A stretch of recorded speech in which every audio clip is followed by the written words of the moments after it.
and good evening. It's a midweek special. It's Tuesday night, and I'm joined by Lamara and Michael. Good evening, folks. Hello, Jed. Evening. So, Lamara, you're joining us from Ramsey. You're new to the panel. For those that Yep. don't know you, haven't seen you, perhaps just share what you're about. I know that you are a member of the local Green Party. In fact, you're right up there in the top echelons. Just tell us about that, will you, first? I became part of the Isle of Man Green Party. I believe they pretty much made a rule that I could join. I really didn't think they reckoned my passion for green matters. I started dying at Tynwald.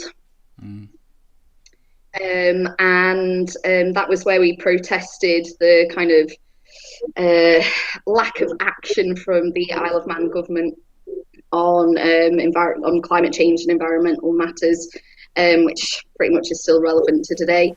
And that's how I got invited to be part of the Green Party, and how I've been with them ever since. Well, that lack of action is continuing. We're just monitoring a few sound problems there. I don't think Lamara was stuck in a dustbin there for a minute, but we'll just keep track of the signal. Michael, you've had a busy week. I'm spotting Manx Taxpayers Alliance everywhere. Fill us in, please. What's happening? We launched the Manx Taxpayers Alliance just over 10 days ago now, and so it's a not-for-profit community group here on the Isle of Man, and it is focused on three key things to ensure that taxes are low, fair, and simple. Second of all, that we should have high levels of government transparency, and third of all, that Manx taxpayers should get good value for money. So it's very simple. Think of it as if you will, a bit of a watchdog, but with a whole series of proactive and policy ideas for the future of how to make the island an even better place to live now and into the next decade and beyond. So, has this got any connection with a similar named party in the UK, or is it just an Isle of Man hybrid, or what? No, we have no connection to the folks with they're in the UK or elsewhere. We're very much, it's an independent organisation here on the Isle of Man. We have no affiliation with any political parties here on the Isle of Man or elsewhere or any other groups. But that said, we certainly want to draw on good ideas from the Isle of Man and from elsewhere. If folks from overseas have good ideas, we will unashamedly highlight them and see what we can grab the best of, because I think what we need to recognise here on the Isle of Man is that although the saying is no man is an island, that does make sense in a policy sense, in that we need to recognise there are good ideas in the rest of the world and we can adapt them and then we'll unashamedly pick them, but our focus is to be independent and purely for the Isle of Man. Excellent. Well, I think it's fair to say that all three of us are connected with local politically linked organisations, Manx Labour Party, myself, Manx Taxpayers Alliance and the Green Party. So we can talk about a number of issues and what have you, but I was tuned in to a very long, drawn-out Tynwald debate session today. I mean, do you get a chance to listen to those now and again, Lamara? Because they don't half drag on. I've listened to a few, but like you can say, they're not shortened down. I'd much rather a match of the day version with all of the highlights. If someone could organise that would be fantastic. But yeah, they're a little bit protracted, aren't they? How did it go today? Today, I mean, it is tough going. I mean, if you're at the desk and you've got work to do and you can have it on in the background, it's a bit of a distraction, but really it is impossible to keep up with what is going through. And Michael, I'm sure you're the same. If you've got work to do, you've got other things to do during the day. How do you keep up with the business in Tynwald without, say, a match of the day version. I love that. Surely they could come up with that. So that's really, I think, up to the responsibilities of the members of Tynwald themselves and our news organisations, in that, ultimately that's what they should be doing. They should be justifying their employment as members of Tynwald. We pay each of these people many tens of thousands of pounds a year, and we should get good value for money, and they should justify themselves, because let us remember, in our democracy, the people rule over these representatives, and that they are not our rulers, they are our representatives, and so they need to justify themselves. They need to be telling their public, what they've been doing all day, and so that way we can use that to determine whether or not we want to hire them again for another 5 years, or whether we want to sack them. I would like. I do. I think what you said about the match of the day summary, and I don't know whether you've noticed, Jeff the Mongoose have been issuing a summary, like a 3-minute read. Have you seen that, Lamara? Have you picked up on that? You can kind of just catch up on the relevant bits. Anyway, just go on. What are you saying? I mean, going back to what Michael said, I think it's. I think some MHKs and any other members are much better than others at keeping people up to date, letting them know what they've done. I mean, I've read Rob Callister's blog several times, and he updates that on a really regular basis, if not weekly or whatever. And I mean, it's fantastic knowing what he's up to day by day, hour by hour. It's actually quite exhausting sometimes. Thinking about how much he works and how hard he works. I hope the same can be said for the other members that maybe aren't as vocal about what they do. But I do think it's a fantastic way to be transparent and to allow people to have an insight into what goes on in Tynwald and what goes on in the daily lives or work lives of our politicians. And I think that so much of Tynwald and politics on the island has just been so cloak and dagger. And I mean, it's only years that I've managed to even get a slight insight into it. And even still, it's very much, I feel like I'm on the outside looking in, trying to figure out what's going on, rather than knowing quite easily what's happening. Well, Michael, I mean, you've probably got the same sentiments as me. We've discussed a lot of things over the last year or so. It's trust, isn't it? There's a lot of trust in our political representatives, and I'm not convinced that we're aware of what the truth is, what is actually going on. I mean, there's been a lot of instances in the last, few months with, the decisions made about lockdown and, letters being shredded and things like that. What's the way around it, Mike? Yeah, so that's exactly why we launched the Manx Taxpayers Alliance, because we need someone who can do a little bit of that job of investigating and looking into this, to differentiate between those people and those politicians that are good and those that are bad, and to differentiate between those policy decisions that are good and those policy decisions that are bad. And so, I think it's really important to shine a light. Sunlight in these cases is often the best disinfectant to get in there, scrutinise, so that we can evaluate the decisions. Because these people, as I said before, these people are not our rulers.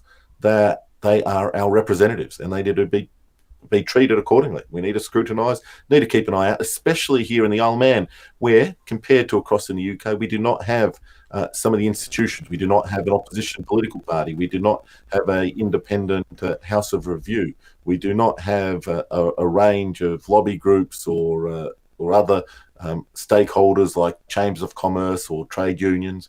We do not have investigative reporters and journalists who have the time and the ability to do that. And you're exactly right there, Jed and Lamara. Some of this is all bizarrely hidden behind closed doors. It's bizarrely difficult to learn about such things. So to just take an example, it's not just also at the national government level, at the local government level. To take a trivial example this week, is that for some bizarre reason this week, Onken district commissioners appear to have spent some amount of taxpayer money on running in the newspaper saying that David Quirk, who is one of the councillors at Onca Commissioners, is he's saying that Mr. Quirk or Councillor Quirk is not an official representative of the council, and so I thought this was a bizarre thing, and I contacted the council.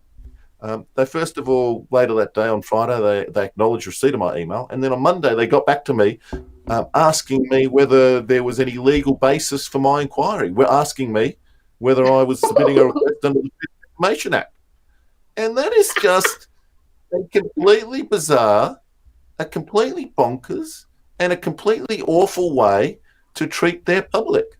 That is an attitude of beyond royalty. This is, even the Queen would say, "Okay, here's the answer to whatever the trivial answer was." But like, it's the arrogance that these people seem to think they're above us, when really, in the proper constitutional arrangement of things, they should realise they are beneath the public. They are the servant, and the public is the master. And the context of that, I think it's to do with the Manning line, isn't it? Which has got a bit feisty, actually. You must tune in, because there's a guy called Tony who's a bit of a geezer, and he says it how it is. He's brilliant.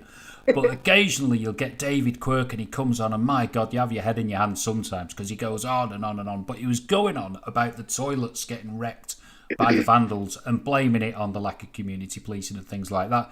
And that's all it was, as far as I can see. It's totally disproportionate and a waste of money. But I don't know. You've got the most expensive rates in the world, haven't you, up in Ramsey, or pretty pricey? I don't know. It's like, what do they call it? It's like the Kremlin, isn't it? You've got the biggest town hall on the island, up where you are. Yeah, we've got a beautiful town hall here. I was going to say, Michael, at least the commissioners actually got back to you. I have yet to receive a response to any of my emails or messages that I've sent to our commissioners, which is quite funny. If I to the group email, I don't get a response, or their Facebook page. So I don't know if they've just maybe learnt to ignore me, or they don't want to pay attention. I don't know what it is. But yeah, I think. Oh, where do I get started with our commissioners? What I think you're right, Michael. What do you ask them about?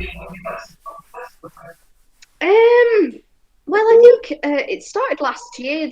There was the part of Parliament Street was pedestrianised because of the coronavirus, and they were trying to provide more room on the streets so that people can pass each other without having to come face to face. Now, after the redevelopment, they made parts of the pavement so narrow that it can only be single file, basically. And often you come like quite close contact with people. So they ended up having to pedestrianise the street. And I contacted them and said, would there be any kind of room for making it a more semi-permanent basis that part of it is pedestrianised, so that like people in our town that chatting today outside Little Co-op, and we felt like we were in everybody's way. There was nowhere to stand. It wasn't a comfortable place to kind of be part of the community and speak to people around you. You just feel like you're either going to get mowed down by a car or someone with a pram or shopping bags, and there's no room for anything. But yeah, I never got a response to that. There's other matters as well that I can't quite recall now, but yeah, I never heard of them. Well, today the plastic bottle story came up in Tumult, and it was admitted that a lot of the plastic bottles are now feeding the incinerator, because there's been, I think it's about 50 odd bring banks have been sealed up around the island. And as a greenie, that's a scandal, isn't it? Oh, it really makes my skin itch thinking about that. It's a travesty, because so many people have obviously gone to the effort and put time and thought and maybe even money into making I've had to buy my own boxes to collect my own recycling in, because it's not provided by the council. There's no like that available. So I've had to purchase my own. Then you have to go to the expense and effort of transporting it to wherever, whichever bring bank you want to take it to. All to be found out that, I mean, my brother's partner took his stuff the other day, and they said, "Oh, just chuck it in the burnable waste." Because it's all been, I know, and they were fuming because the whole of lockdown they've been sat on all of this waste. Had they have known, they probably might have cleared out their apartment and made it a little bit tidier. And just like I have, but I'm having to wait now until I know what the situation is, because I actually don't want to be in that situation. I mean, they knew from the first lockdown how much more people generated waste by being in the house. And people were actually deciding to go to the effort to recycle as well. No foresight was used there to anticipate that there would be an increase in demand. Well, I mean, Michael, it must be so easy. If I could just add on to what Lamara said there, is that despite this blockade of our recycling facilities, it didn't stop any of them from sharing all the self-congratulatory posts on social media for World Recycling Day. And so we had this bizarre situation where the councils and some councillors themselves were congratulating and talking about the importance of celebrating World Recycling Day, while at the same time they were burning it. It's a scandal. It could be the easiest thing, isn't it? There's 35,000 homes, and we've all got rubbish, and we can all have it separated and nicely dealt with, but we just seem to do it so badly. I think the word is fragmented. It's what happens when you've got around about 18 local authorities all pulling in different directions, and for the life of me, it just makes you want to cry. Say, for instance, in the south, we've got multiple bin wagons doing different things, different services, different ways of collecting the waste and so forth. Some do doorsteps, some don't. Some have got bring banks, and then of course, the last few weeks and months, it's just been everyone's had a shed full of plastic, haven't they? So it's desperate. But I think the underlying thing is about the incinerator, isn't it? Because it actually needs the plastic to live, doesn't it? I think that's part of it. It doesn't require a certain amount of fuel to provide enough waste whilst we get recycling. Can you still hear me? Yes, yeah. I don't trust my internet these days. But I mean, like in Ramsey, Commissioner's website, there's very little information about recycling whatsoever. I mean, it literally just says plastic bottles. It doesn't tell you what type of plastic bottles. It doesn't tell you what number they need to be. It doesn't tell you how to locate the number. I mean, I have struggled to get that information for my colleagues in the Green Party who sit on council boards in other jurisdictions in the Isle of Man actually know that information. But if I was to try and find that in Ramsey, I would just be banging my head against a brick wall. There's no signs on any of the recycling bins that actually tell you which plastic to put in them, or how to find out which plastic you need to, how to look at it or anything like that. And I think that kind of information needs to be spread out there. And one huge myth that likes to go around the north is that it does all end up going to the incinerator, which at the moment it is, but that has not been, the historical case. And I think that we need to make sure that once this issue is sorted out, that we get the word out there to make sure people do recycle. And why not just do doorstep recycling for the whole island? That would be ideal. It seems to work in other jurisdictions, doesn't it?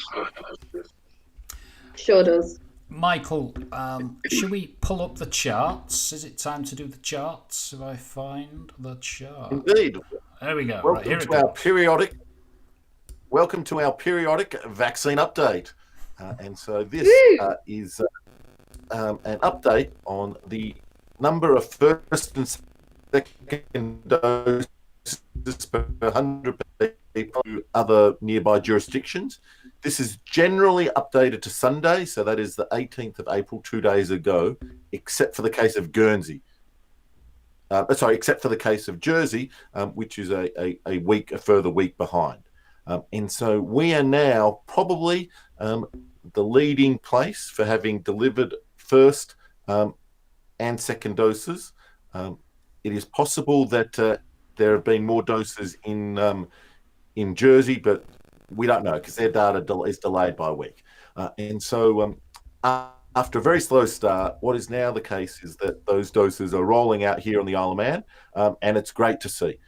These things represent the end of the health crisis, the end of the pandemic as we have known it, and it's good. So the Isle of Man is there just ahead of Wales and England, and now well ahead of Scotland, Northern Ireland, and Guernsey.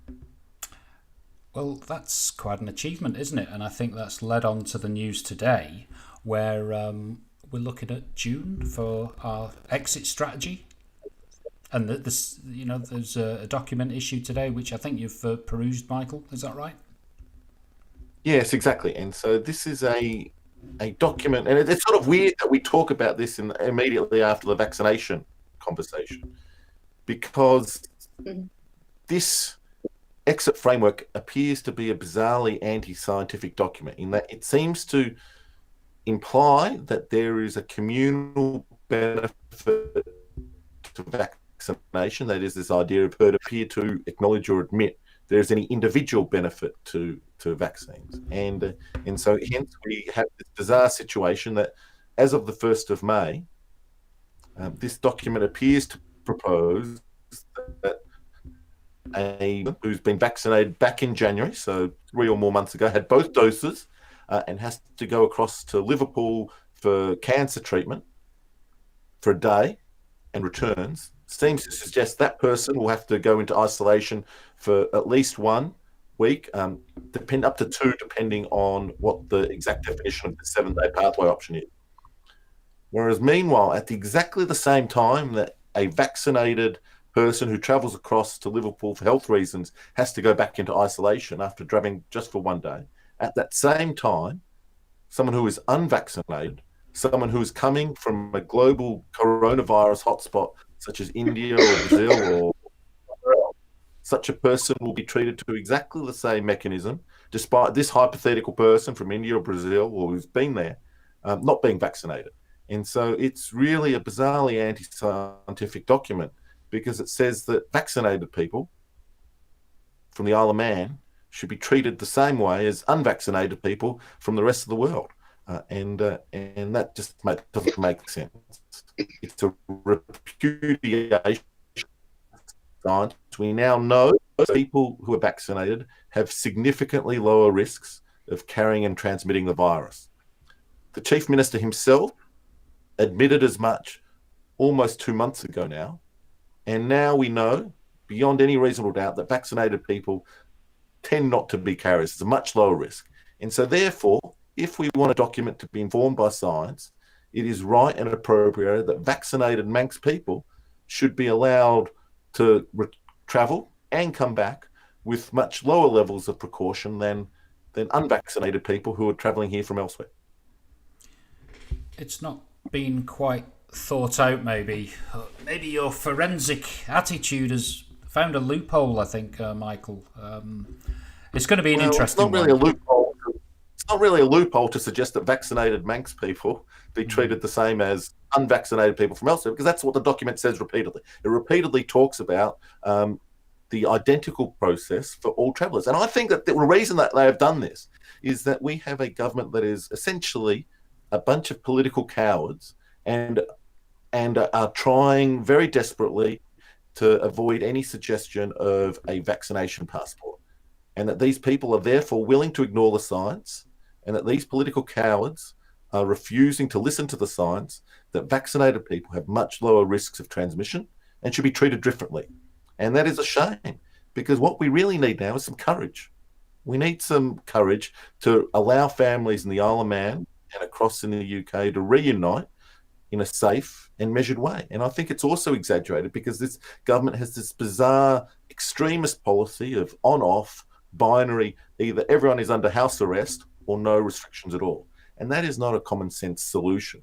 In that, what we need to recognise is that different behaviours with different levels of risk should lead to different treatment.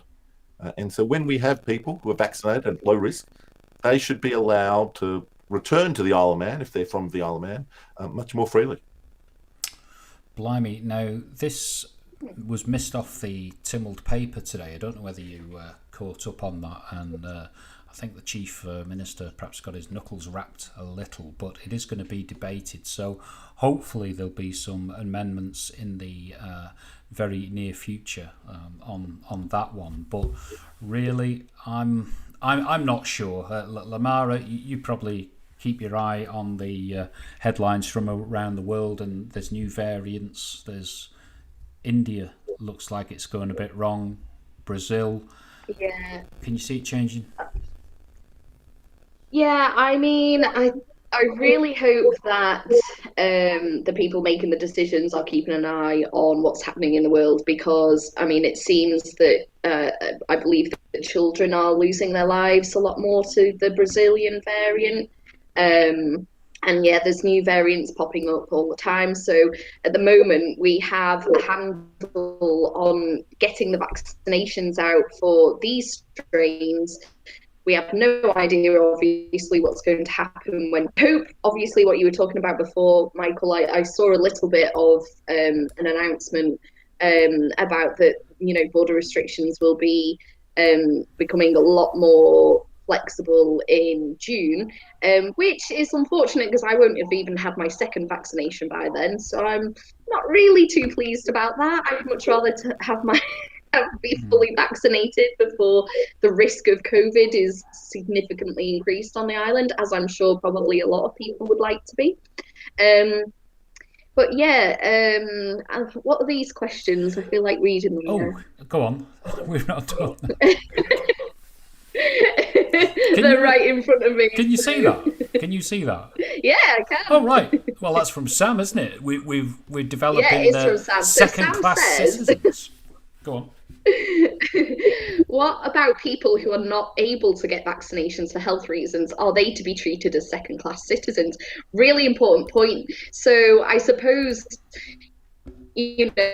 when people had to wear masks, there was exemptions for people that, would suffer asthma or have other issues, health issues that would mean that they shouldn't really be restricting their airflow at all. And exemptions can be made. Obviously, people that can't have the vaccine definitely should not be penalised. But I do think it's important that there are at least some incentives out there, positive incentives for people to get the vaccine.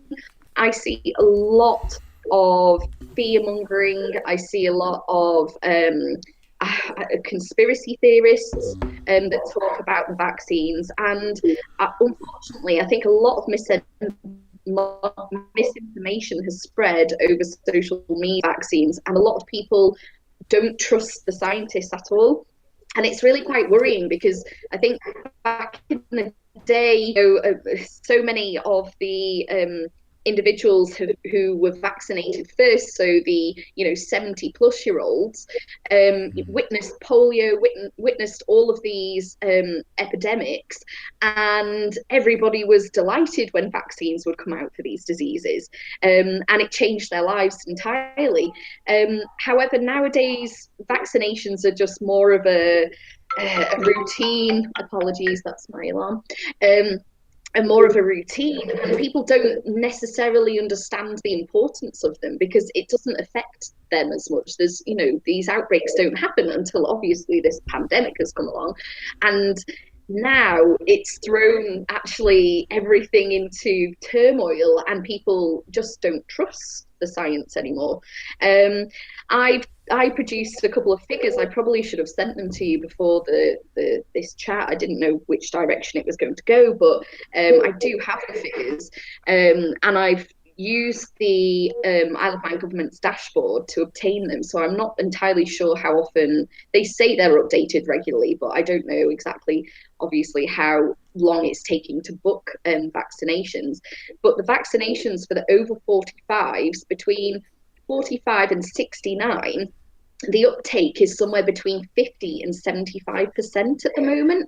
And that's even looking at appointments that have been booked as well, and they haven't yet taken the dose, but they are interested in it, and that just shows how much people are quite hesitant about receiving these vaccines, and how much they think they're rushed, how much they think it's an excuse to have power over people. There's so many different ideas out there at the moment, and I don't know if the government is doing enough to combat that and to allay people's fears and educate them on why the vaccines are important and why they can be trusted. Well, Michael, you were the volunteer at one of the vaccination centres. What was the vibe in the queue? On the way in, there was, people were just wanting to go in and get it over and done with, and then on the way back out, unreservedly, there was people rolling their eyes, saying, "Oh, that it." And in addition, there was a widespread feeling that those people there on the front line are very expert and practiced at their trade, and I think that this whole vaccination process has really showed the differentiation between the real experts and the fake experts. And so the real experts are those people on the front line who do their trade over and over again. They've become very practiced at inserting vaccines into people's arms and using the needle because they do it over and over again. And if they were to make hypothetically a mistake, they get very direct and very clear feedback from the patient. Ow, that hurts, you stuffed it up.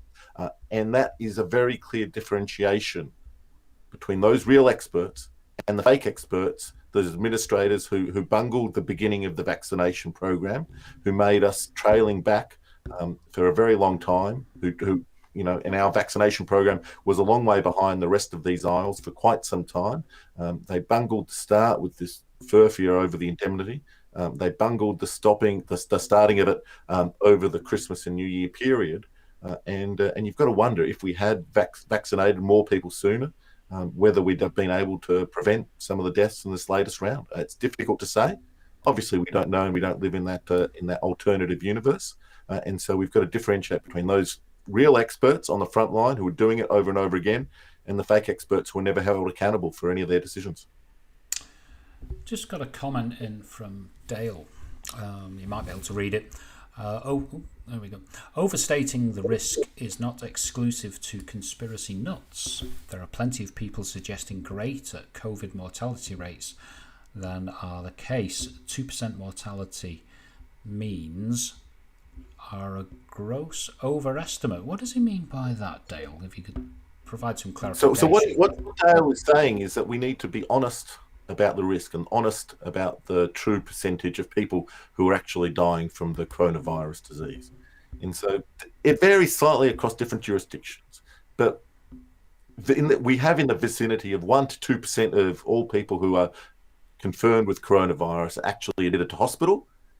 And then of those people who are admitted to hospital, an even smaller percentage eventually die. So what we know, for example, like take this latest outbreak where we had something in the order of 1,500 people were infected and confirmed infected here in the Isle of Man.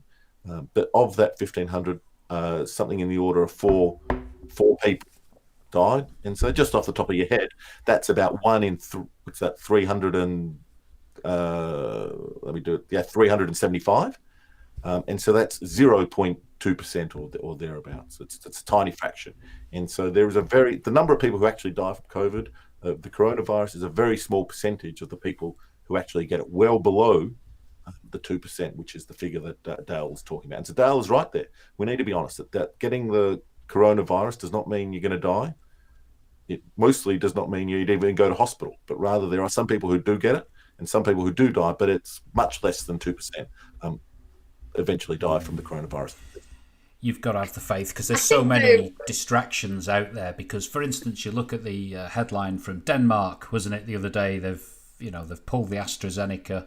Other jurisdictions around Europe have done the same, and it just plants that seed of doubt in your head. Anyway, Lamara, far away, go on. Look, I had my dad ring me. Mara, what are we going to do about these blood clots? Do I need to be worried? People see these headlines and people see the panic in the media, and they're extremely concerned, rightly. And they want somebody who knows what they're talking about to be able to explain it to them. And it's really quite frustrating, I think, when I mean, they're doing it right. Obviously, they've got the yellow card system where they're recording any side effects and any negative outcomes after the vaccine, and that's a super important process, and it's imperative that they do that. However, I think that you have to understand that nearly every medication that you take has risk with it. Everything that you do has risk with it. You get on a plane, you've got a 1 in 1,000 chance of getting a blood clot. You take the contraceptive pill, you've got a 1 in 1,000 chance of having a blood clot there. People assess these risks and say, it's not that too much. And they understand that the whole of life comes with risk. But the whole point is that the risks should the benefits should outweigh the risks. And also, the risk of death isn't the only thing that we're necessarily concerned about. Yes, a lot of people probably won't die of COVID, but who will have long COVID? Who will have fatigue, aches, lose their sense of smell and their sense of taste? I mean, that might do amazing for my waist size if that happened to me. So I'd probably be quite glad. But honestly, I really like the taste of food, so I'd rather not lose my sense of taste. And I think that's the thing. Yes, lots of diseases don't kill people. I was unfortunate enough to have dengue fever a couple of times, and it doesn't kill everybody. But Christ Almighty, if someone said, "Do you want a vaccine for it?" I'd be like, "Hell yeah! I will be a guinea pig for those vaccines, just to save me getting that disease again." Dengue fever. Yeah, breakbone fever it's called. Oh, I'll Google that later. We won't get you to divulge the ins and outs of that one. It's just like malaria, but it's a virus. Oh, right, okay. Rather than a plasmodium. So we'll move on to another topic. Has anything caught your eye in the headlines? Anything on Twitter, Michael? I see you must, just a quick word out there, just follow Brisha's dad if you can on Twitter. He's fantastic. He's an absolute terrier for digging out some little gems. So we had the thing this week about the MEA, or the Manx Utilities, saying we're not going to pay for the electricity like we used to. If you generate your own electricity. So they've reduced the fee for that. So I think it's gone from like 9p to 7p and possibly 4p. It's not sending out a good message, is it? No. I would really like to lead on this just before Michael jumps in here, but the members of the Isle of Man Green Party were absolutely mind blown, and in a really bad way at how the MEA can even propose this. I mean, it's literally 2 steps forward, 1 step back with everything on climate change and the government at the moment. I mean, what is the incentive now for people to go out and buy solar panels, which are still extremely expensive? At least if they could make a little bit of money on the excess that they were generating, then it kind of recoups some of their costs at the time. And they're just taking it all away. It's just like the electric cars. They're deciding to take the incentives away. I don't understand it. The mind boggles. I mean, fair enough if they wanted to take the incentives away when, a huge proportion of the island has solar panels and has electric cars, but they really don't. And yeah, I saw a fantastic little snippet from Takeover TV today on Jeffrey Boot. Oh yeah, that was rather entertaining. Very clever. Very clever. Very clever. Michael, what's your view on solar panels and electric cars? You've got to be a high income earner to have those at your disposal. You're right. It's expensive. And so the underlying problem that we have is that it costs a chunk of money to install electric vehicles. It costs a chunk of money to install solar panels and so on. And at the end of the day, someone's got to pay for that. And in the long term, what we really need to do is move away from this government's one-size-fits-all policy. In that under the current circumstance, we have the MUA and the almighty, barons of electricity pricing to take a number, and maybe they've thrown a dart at the dartboard or behind Lamara there, and they've said, oh, we're going to have this number, right? And it's an entirely arbitrary number, and some people want it to be higher, some people want it to be lower, but this is ultimately what you get when we have this sort of monopoly provision, whereby we have a monopoly provider and effectively a monopoly supplier, in that we really need to move away from that whole model, in that we really should be empowering Manx people to determine whether they want to have the renewable energy or the non-renewable energy, and to recognise that it costs money to build the solar panels. And so if people want to have the solar energy, then they should be able to have it. Probably will cost a little bit more than the coal, the gas-fired energy, and so because the current system requires all the electricity to get pulled together, it doesn't allow for a differentiation, and it also refuses to allow Manx people who are wealthy and who want to pay the extra for the renewable energy to do so. Mara, I'm thinking that we should be entitled to grants galore for solar panels and electric cars. Definitely. I don't understand why it's so hard at the moment on the island to embark on this transition. I mean, we're such a small island. We've made all of these reports. I mean, the current report is one of 3 or more reports on climate change that the government's made, and they're still talking about things. And then the actions that they're actually taking are having a negative impact. So I would like to actually see some, like taking away the incentives for solar panels and for electric cars. I would like them to actually see some real incentives and to see some real change that's positive. At the moment, it's just a talking shop. And then their actions are just the exact opposite of what they need to be doing.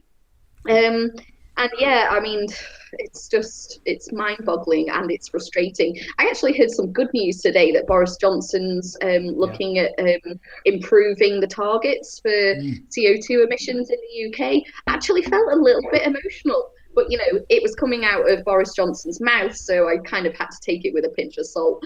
I liked how he was wading in on the whole football European Super League issue at the moment, and how he said that it's so unfair that you have a cartel making lots of money, etc. out of it. And I thought, what? It was absolutely bizarre that he's just a huge hypocrite. Well, that's pure capitalism, but I must admit, our green approach on the island, you say, if you look in the last 5 years in this administration, what actually has been achieved to improve our green credentials? I can't see it. Very little. I mean, if they had made any kind of progress whatsoever, they should be singing it from the hilltops, and they should be, proud of themselves and announcing it for all to see. But what has actually happened? Very, very little. I think they made. It was a fantastic idea, obviously, that they wanted to do a report and put some of it into legislation. But yeah, we're still not seeing the effects, and it hasn't even been set in stone yet. So I hope. I feel like kind of getting my Extinction Rebellion pals back together and knocking on some doors. Well, if we can't collect plastic bottles, we're in trouble. Michael, you look a bit whimsical about this. Well, what's your take on the green issues? Because really, it must be in the top 3 or 4 election manifesto pledges for candidates in September, surely. Look, I don't know. All the other candidates will all the candidates will make their decision when the time is right about what they pledge. I can't foresee that, but it is good to see the United Kingdom is amongst those leading the world. In the UK, per capita carbon emissions are down to a level not seen since 1856, and that's really good. And the UK is leading the world, and it's good to see that as one of the world leaders of that. This is, I guess you've got to pay credit to the United Kingdom that they had the world's first environmentalist leader in Margaret Thatcher, who really as a chemist and as a scientist herself, really raised warnings about acid rain and the potential risks of a falling environment. And you got to pay credit to that. And it's really surprising that we see on our island here that many of us enjoy the greenery. We enjoy the farmland and the meadows and the green pastures, which in addition to the forest and so on, adds up to about 88% of the landmass of the Isle of Man. 88% of the landmass is this amorphous sort of a green land. Yet at the same time, we are very, compared to our neighbours, very large emitters of greenhouse gases. And when we look at how the government is spending their money, they last financial year, according to an answer provided by John Watterson in Tynwald, they spent over £7 million for no detectable outcome. A lot of mileage. With $1 million here and $1 million there, pretty soon it's real money. It's a joke.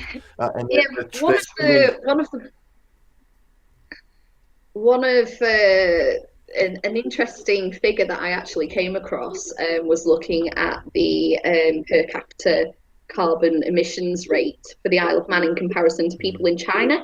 Now, obviously, China's world renowned for producing a hell of a lot of carbon emissions, but obviously because they've got a lot of people per head, it's actually lower than per capita for the Isle of Man, which is just completely mind-blowing. But the problem is that everybody drives around the island and everyone flies off the island. Okay, I'm totally generalising, but you get the point.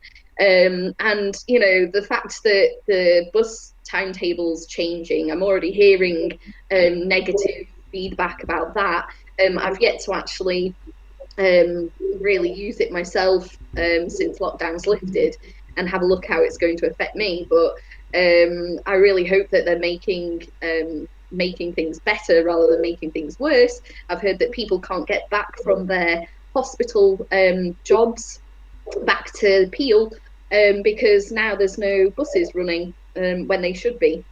And having to wait an awful long time for the next bus, so that's not too good.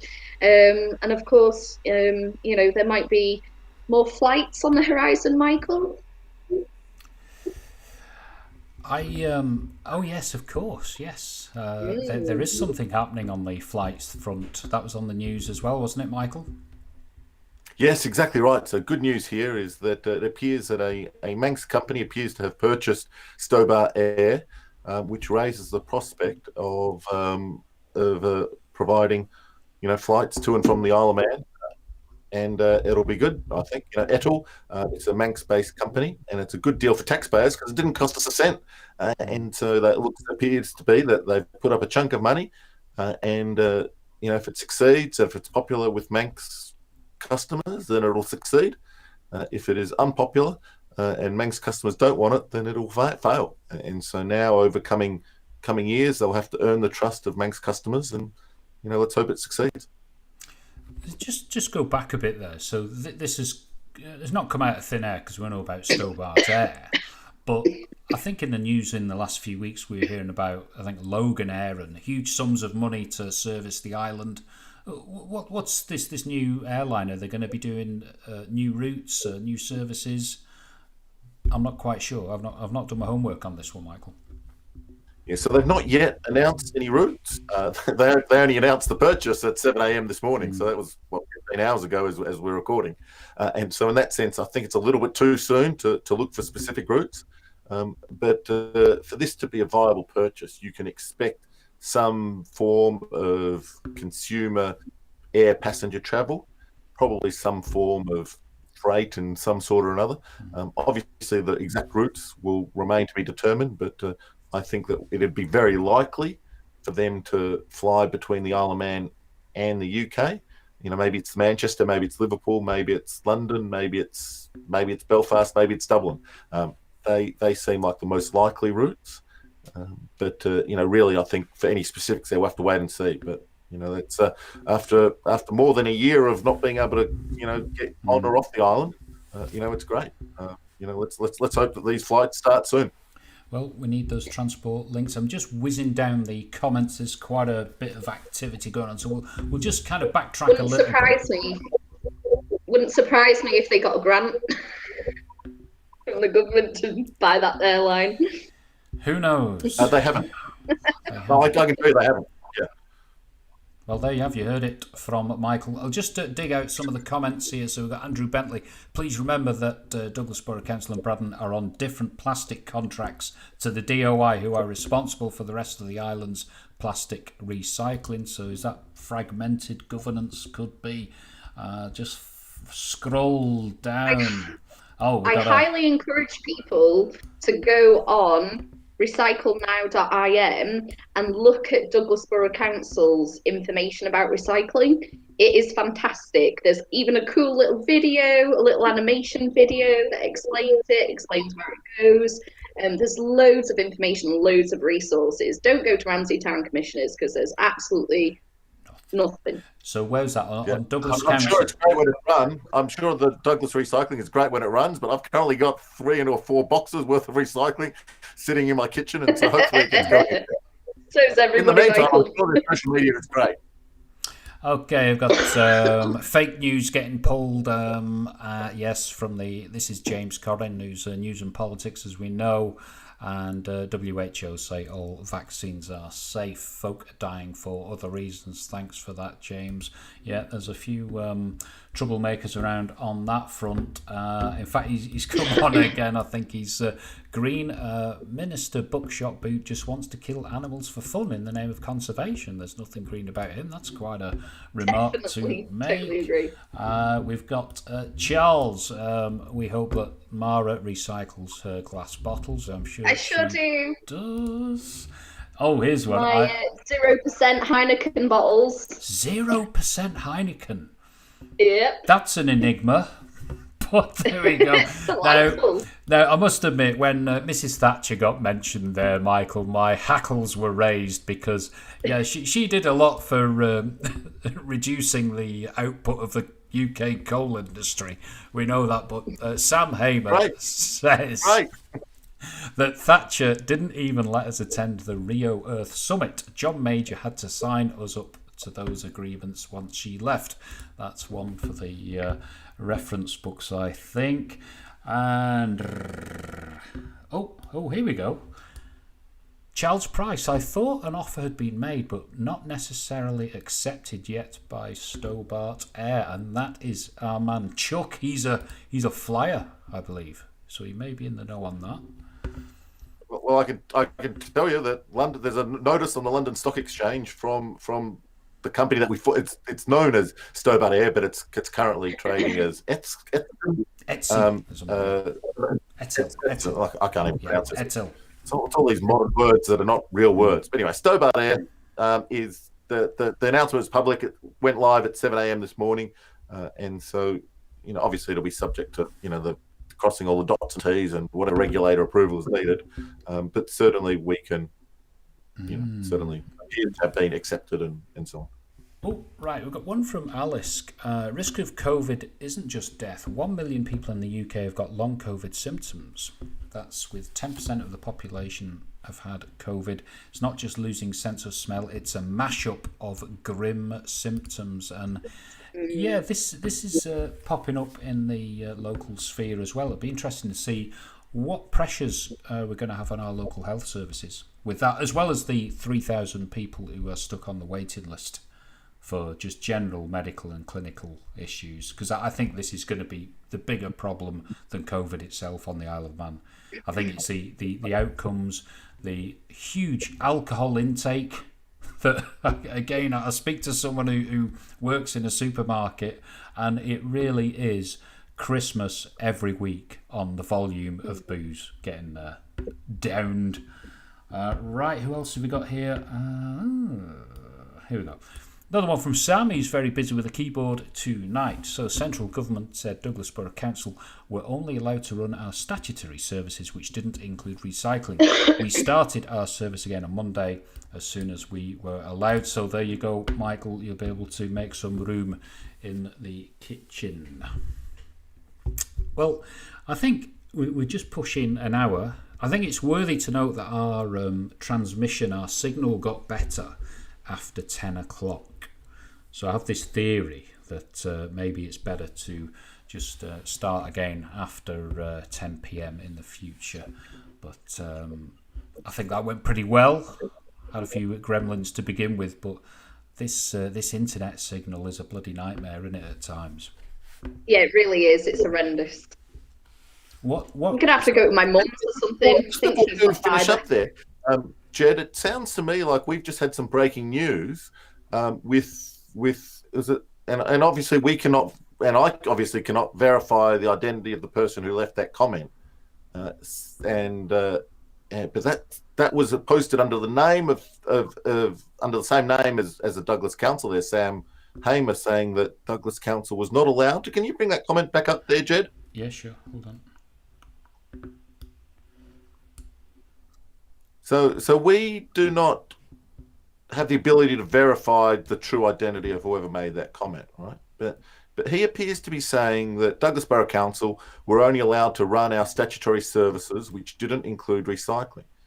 That seems to be in contradiction with comments that the Chief Minister made during his press briefings when he made it appear, and we'd have to check the wording and go back to be very clear, but he certainly gave the public the impression that it was not the government, the Isle of Man government that was stopping the recycling, but rather the local councils.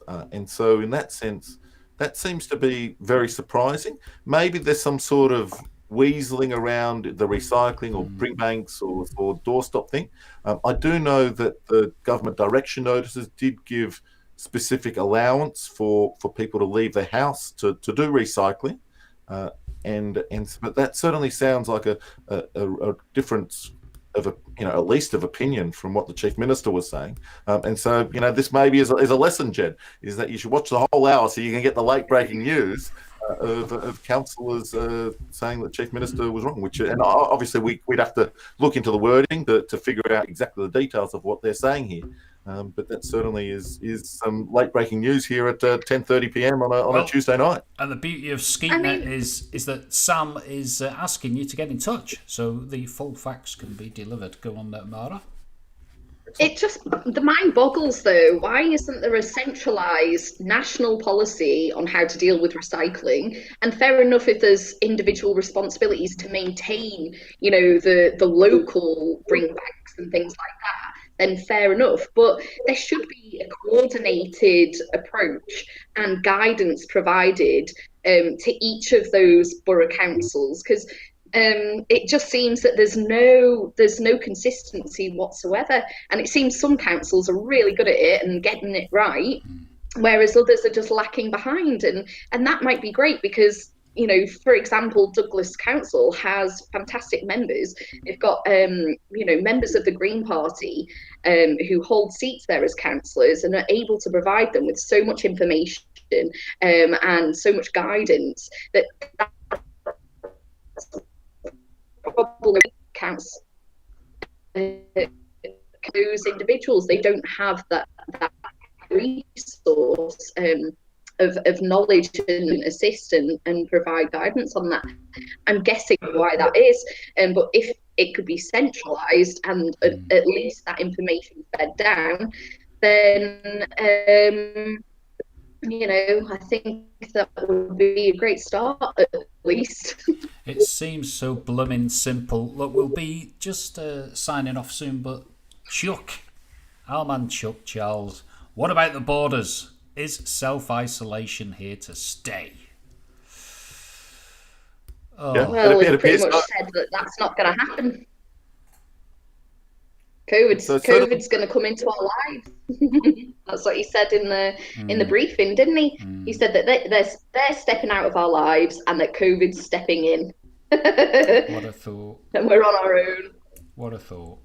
Michael? well, this exit framework that has been released today certainly appears to say enforced isolation for at least for the month of May and possibly June and beyond.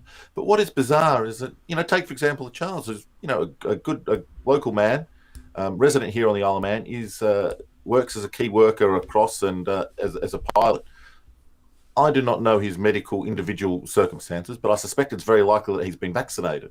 And so it is bizarre that we are going to treat him or any person from the Isle of Man who has been vaccinated the same way as someone who's not been vaccinated from elsewhere.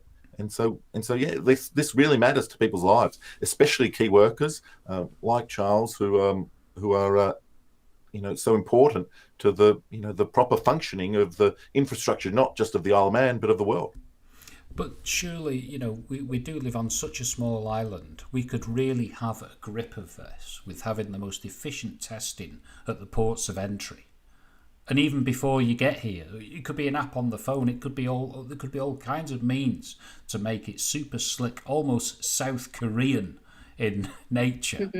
But we just don't seem to be grasping that. I've just got a couple of points have popped up. Bod the Cap. Many people, over 300 on the island, have had long COVID symptoms for years with ME, myalgic encephalitis, and CFS. I'm not quite sure what the acronym for that is. Chronic fatigue syndrome. Yes. Yep, well done. And the government have done next to nothing. I wouldn't hold your breath waiting for government to step up. But I know that today on the Tynwald Order paper, there was a motion to create a debate about ME on the Isle of Man. So I did see that. So it has popped up on the radar. And then Oliver Sykes, a regular contributor. Any of you standing for the 2021 elections? Well, what a question. That gets asked quite a lot. I'll answer that first because I'm not. I'm more than happy to work in the background of politics and to comment and to observe and to even assist direct.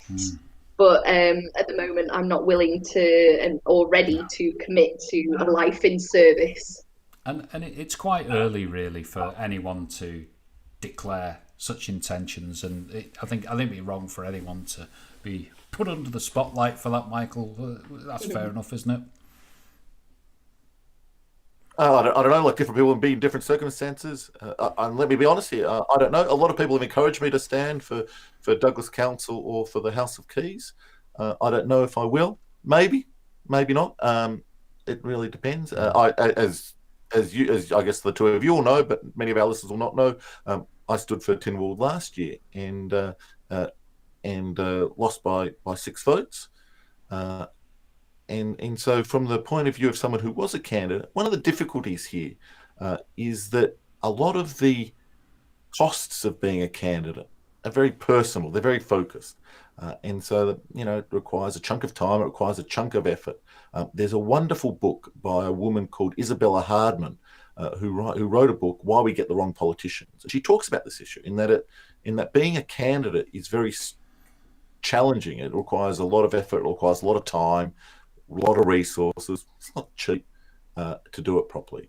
And that's especially exaggerated on costs on women who are often have unique and different pressures. And Isabella Hardman, she writes about the particular challenges in her book of that.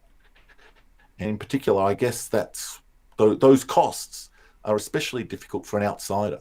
And that's why in the UK, we have such a concentration of the demographics of all the major political parties. They all are dominated by people who went to fancy schools and went to Cambridge and Oxford universities, and that encourages this sort of clique situation that you get across in the UK and to perhaps a lesser extent here in the Isle of Man, and it is difficult. And so you have these personal costs, but then you have the dispersed benefits. And so each of the candidates who ran against me last year, and myself, I've got to say, all ran because they wanted to make our island a better place.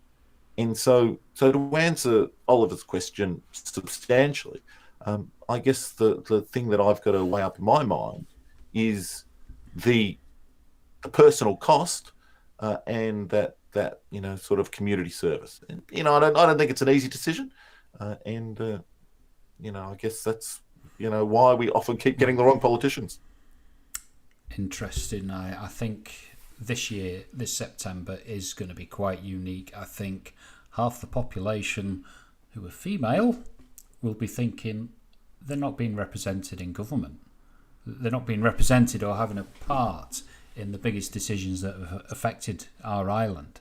Certainly in the last year, and the Dr. Rachel incident and the treatment there. I mean, we were promised this point-by-point rebuttal which would justify the actions of the government, and that's been pushed, I think, down the road for when the Public Accounts Committee meet again. But I think a lot of people will be feeling a bit of anger about that. Maybe they're going to be more community minded. Maybe the likes of the green issues that are going to be at the forefront, I think, where it looks like there's so many easy opportunities to grasp on the island, where we could quite simply improve our futures, our lifestyles, just by some gentle tweaking. But who knows? Oh, Alice is asking, how many women in Comyn is it again? It's zero. Zero. So yeah, it's really sad the way that the Chief Minister sacked the only woman in Kate Beecroft, in that she was such a wonderful servant of the Isle of Man. As a minister, she was someone who really worked hard. And what I really impressed me about Kate is that she was not there because she was a woman, but because she was the best person for the job at the time. And that it wasn't about what was between her legs, but what was between her ears. And she rose on merit, and she was such a wonderful servant of the Isle of Man. And it's a bit of a shame that we haven't had in this currently. We don't have a single woman. I find it difficult to believe that literally none of the current women in Tynwald are deserving of ministries. If I think of people like Julie Edge, or people like Kate Lord-Brennan, or people like Claire Barber. Claire Barber, yeah. Yeah, those three. Like, they should not be ministers because they are women. They should be ministers because they appear to be the best people for the job. And that would be wonderful if we were able to elevate such people on the basis of their quality, because they are good people, they are outstanding servants of the island, and let's hope that this can get fixed as soon as possible.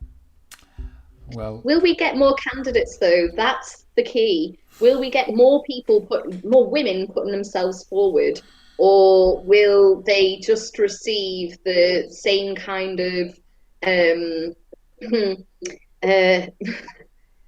reception that so many women receive when they start getting involved in politics? I think there'll be a change in September. I think there could be a huge change, because even at the last election there was a lot of new faces coming into politics, and I think by the nature of social media, people are more aware of what's going on. I think with the COVID phenomenon, where we've been exposed to press conferences and how government works, there's been more awareness. So hopefully it'll happen, but we've got to be careful where the right people go.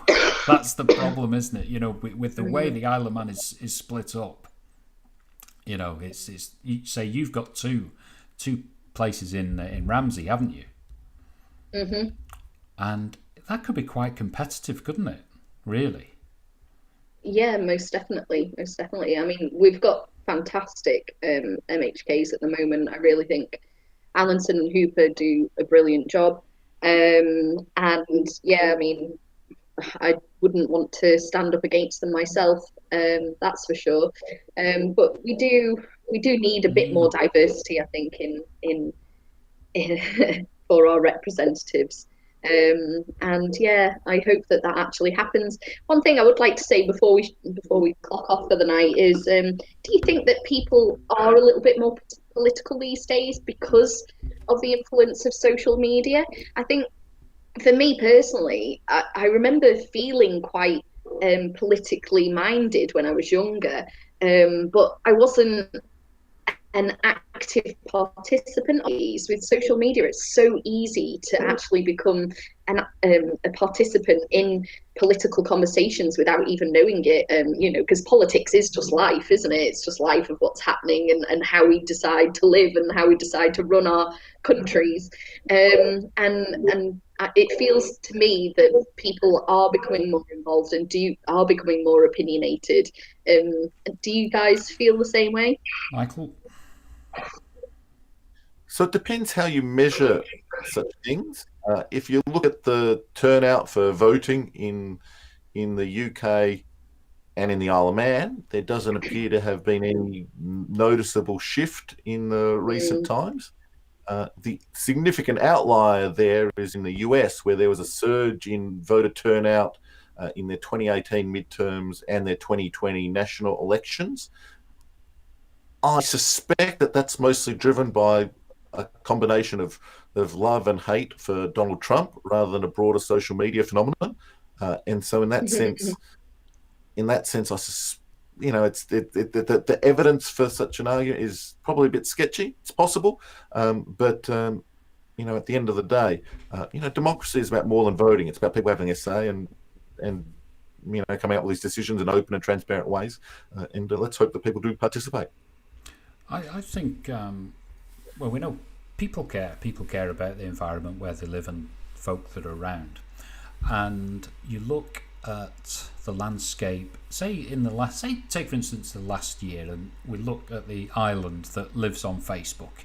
I think that is a fair call. And then you look at some of the sites. So News and Politics has multiple thousands of members. You look at the I'd say it's satirical, but it's not. It's the corruption and poor governance one, which is, it trolls up all kinds of stuff that ridicules the government, but people take an active interest.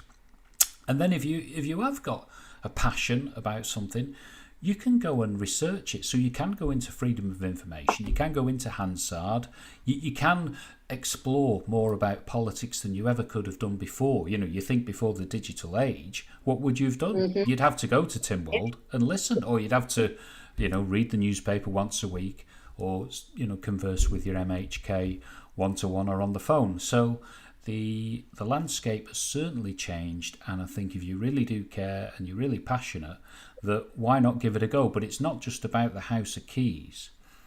Speaking as a former commissioner in Port Erin, I did 4 years, and it was surprising the amount of influence you could exert on your local community, and you could actually make some really good things happen a lot quicker than what you would be at a national level. And I think people have got to just get a grip of that, because it really is in the neighbourhood where you can put in a quick fix. So the likes of, say, having the Bring Bank on a street corner, who could do that? Okay, you just need a consensus, everyone raises hands, and these things can happen. I mean, ideally, you'd want to be sharing it with the authority that's next door to you, with Port St Mary and Rushen and Arbury and Castletown and, and what have you. But I do think this September, with the likes of, say, even us doing this, having a chat online, it's new and it gets people interested. So hopefully you'll be able to join us again, Mara. I hope you've enjoyed tonight. It's been lovely to have you on the screen. And Michael, as ever, what have we got to do for the next time? We must get some more charts, some more data up on the screen. So Mara, you had some. And I wish I'd sent them. And Michael, just keep it going with the vaccine charts. But there was something else that we've got to do, Michael. What was it? A bit more about Manx Taxpayers Alliance. So I'm keen to perhaps have a little presentation on that maybe sometime. Sounds good to me. Okay. All right. We'll say good night then, folks. Good night. Thanks so much. Good night. Bye-bye. Bye.